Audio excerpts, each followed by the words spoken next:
1 वर्षाच्या आतील जन्ममृत्यू नोंदणीबाबत राज्य शासनाचे महत्त्वाचे परिपत्रक. 7 दिवसांत नोंदणी केल्यास प्रमाणपत्र मिळणार मोफत.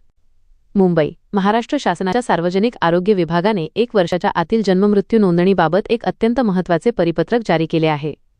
या परिपत्रकाद्वारे सर्व निबंधकांना जन्म आणि मृत्यूची नोंदणी वेळेत करणे तसेच विलंबाने होणाऱ्या नोंदणीबाबत कायदेशीर नियमांचे काटेकोर पालन करण्याचे स्पष्ट आदेश देण्यात आले आहेत. शासन परिपत्रकातील माहितीनुसार जन्म व मृत्यू नोंदणी अधिनियम 1969 मधील नवीन सुधारणेनुसार जन्म किंवा मृत्यूची घटना घडल्यापासून 7 दिवसांच्या आत निबंधकाकडे माहिती दिल्यास त्याचे प्रमाणपत्र संबंधित नागरिकाला पूर्णपणे विनामूल्य उपलब्ध करून देण्याची तरतूद करण्यात आली आहे. जर ही नोंदणी 7 ते 30 दिवसांच्या कालावधीत करायची असेल तर स्वसाक्षांकित सेल्फ अटेस्टेड कागदपत्रांच्या आधारे जिल्हा निबंधकांच्या लेखी आदेशानंतर आणि विहित फी अदा केल्यानंतरच असे प्रमाणपत्र निर्गमित केले जाते. तसेच 1 वर्षाच्या कालावधीनंतर होणाऱ्या नोंदींसाठी जिल्हा दंडाधिकारी, उपविभागीय अधिकारी किंवा जिल्हा दंडाधिकाऱ्यांकडून नियुक्त करण्यात आलेल्या अन्य कार्यकारी दंडाधिकाऱ्यांमार्फत योग्य ती खातरजमा आणि सत्यता पडताळणी केली जाईल.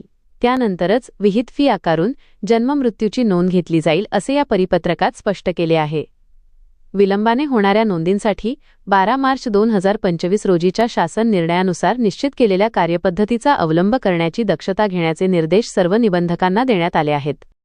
मित्रांनो, व्हिडिओमधील शासन निर्णय किंवा परिपत्रक आपणास हवे असेल तर कृपया आमचे शासन निर्णय व परिपत्रक हे फेसबुक पेज सबस्क्राईब करा.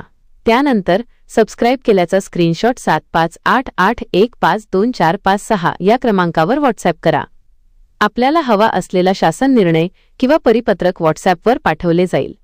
लक्षात ठेवा, शासन निर्णय व परिपत्रक मिळवण्यासाठी फेसबुक पेज सबस्क्राईब